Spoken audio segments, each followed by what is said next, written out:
भूमि पूजन हुआ और ये बताया गया कि पश्चिम उत्तर प्रदेश के लिए ये एक बड़ी सौगात है। आप क्या मानते हैं कि पश्चिम उत्तर प्रदेश में जो ये एक मेगा अलायंस हुआ है अखिलेश यादव और जयंत चौधरी के बीच, क्या जेवर एयरपोर्ट उसका मुकाबला कर पाएगा? मिर्जा जी, अभी मनीष सिंघवी साहब कह रहे थे कि दो बातें उन्होंने बताई, कुपोषण और नाटा। कुपोषण तो मैं मान सकता हूँ, लेकिन नाटा और बौना कहाँ पैदा हो रहे हैं उत्तर प्रदेश में, ये कम दिखाई पड़ता है जी। क्योंकि अब ना सर्कस का वो जमाना रहा जब बौनों की डिमांड हुआ करती थी, और नाटा के बजाय उत्तर प्रदेश बीमारू राज्य नहीं तंदुरुस्त राज्य बन रहा है। आपको याद होगा कि हम लोग जब पढ़ते थे तो बीमारू राज्य की श्रेणी में उत्तर प्रदेश आता था, लेकिन ये एक्सप्रेसवे, ये आपके एयरपोर्ट, ये दुनिया से आज उत्तर प्रदेश को जोड़कर एक विश्व स्तरीय शहरों की श्रेणी में अगर ला रहे हैं, इंटरनेशनल नाम दिया जा रहा है उन्हें, तो कुछ तो बात है कि उत्तर प्रदेश में कुछ बदलाव की बयार चल रही है, बह रही है। पिछले 15-20 सालों में जो भी सरकारें रहीं, उन्होंने डेवलपमेंट पर जो काम किए वो दिखता है। आज की सरकार कुछ एक्सप्रेसवे, एयरपोर्ट्स बनाकर वो भी इसका श्रेय ले सकती है, कोई बुराई नहीं है। लेकिन चूंकि ये चुनाव का मौका है, आपने कहा कि भाई जिन्ना ये कहते थे अली और बजरंग बली, एक बार बात आई पिछले चुनाव में कि भाई शमशान और कब्रिस्तान और बिजली किन जिलों को ज़्यादा दी जाती है। ये सब बातों के साथ साथ हम पिछले 2 साल से कोरोना में रहे हैं। उत्तर प्रदेश जैसा राज्य अगर खड़ा होने की कोशिश कर रहा है, इतना भारी भरकम राज्य, तो इसकी आप सराहना करेंगे। आप चाहे उसका श्रेय इसके नागरिकों को दें, चाहे सरकार को दें। तो ये बात साफ है कि अखिलेश यादव की सरकार में जब एक्सप्रेसवे बना था तो बीजेपी कहती थी कि बहुत महंगा बना है, घोटाला कर लिया, जितने में 1 किलोमीटर सड़क बनाया उतने में तो ये सोने की सड़क बन जाती। अब पता नहीं राकेश त्रिपाठी जी तारकोल वाली सड़क कितनी सस्ती बनाते हैं। ये तो इन्होंने अभी प्रति किलोमीटर हिसाब बताया नहीं, लेकिन बनाए इन्होंने भी बना के दिया एक, और 341 किलोमीटर का दे दिया। ये कहा जाता है कि अगर आप स्पीड को दुगना करेंगे तो इकोनॉमी तिगुनी हो जाती है, ट्रिपल हो जाती है। तो ये तो जो फार्मूला है ये उत्तर प्रदेश में तेजी से लागू हो रहा है, चल रहा है। आप स्पीड से पहुंचेंगे, कहीं समय की बचत होगी। लोग सुबह दिल्ली जाते हैं, शाम को वापस आ जाते हैं। पहले ये जहाज से संभव था, अब सड़क मार्ग से भी संभव है।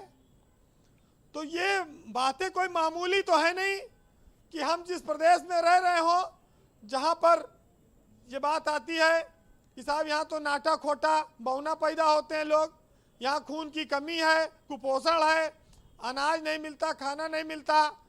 कहते हैं मूसाहार, मूसा चूहा मार के खाते उत्तर प्रदेश में, मूस खाते थे लोग।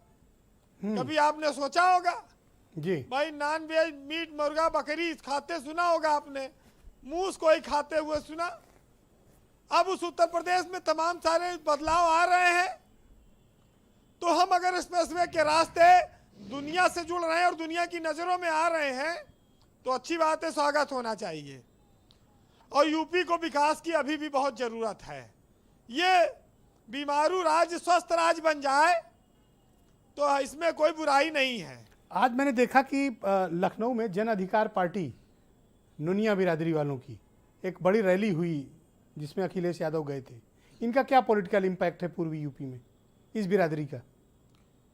देखिए, जब बीजेपी ने दारा सिंह चौहान को और तमाम सारे ओबीसी लीडर्स को जोड़ा था तो वो सत्ता में आए थे। हर जाति जब राजनीतिक रूप से जागरूक हो गई है तो उसके जो पार्टियां, उसके संगठन को महत्व देना पड़ेगा। अखिलेश यादव और जयंत की एक रैली अब 7 तारीख को होने जा रही है मेरठ में। पश्चिमी में बीजेपी के सामने संकट ये था कि किसान आंदोलन से उनका माहौल बहुत खराब हो चला था, वो अपनी जमीन कैसे तलाशे। आज भूमि पूजन करके वहाँ पर जमीन स्थापित की गई। अब इसका वो कितना फायदा पाएंगे ये अलग बात है। लेकिन जहां कुछ नहीं था, जहां खो रहे थे, वहां आज इनके नेताओं ने हिम्मत करके इकट्ठा होके जाके सामना किया और अपनी बात रखी। पश्चिम में तो बहुत जगह अपनी बात रख नहीं पा रहे हैं, इस बात को तो आपको एहसास है। पूरब में जब बात आती है तो जो बीजेपी के पास पिछली बार गठबंधन था उसमें कमजोरी आ गई। उसमें वो ओम प्रकाश राजभर अलग हो गए, रामचल राजभर, सुखदेव राजभर, सब ये लोग सपा में चले आए। सपा मजबूत हो गई, भाजपा का गठबंधन कमजोर हो गया।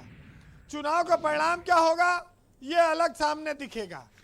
लेकिन आज कल भी देखिए, मैंने कहा था कि उत्तर प्रदेश क्या सीधी टक्कर की ओर जा रहा है। चुनाव में बीजेपी और समाजवादी पार्टी के गठबंधन के बीच होगा, या मायावती का जो करिश्मा है वो दलित और ब्राह्मण को जोड़कर वो चुनाव जीतेंगी, लड़ेंगी।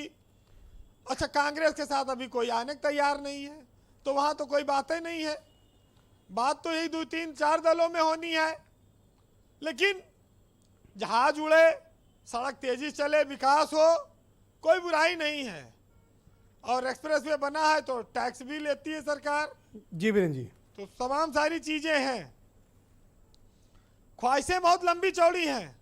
इस प्रदेश ने कोरोना झेला, ऑक्सीजन की कमी झेली, स्वास्थ्य सेवाओं का संकट झेला, नौकरी झेली है, गरीबी झेली है। अगर सरकार सुनहरे सपने लेकर आ रही है तो ठीक है।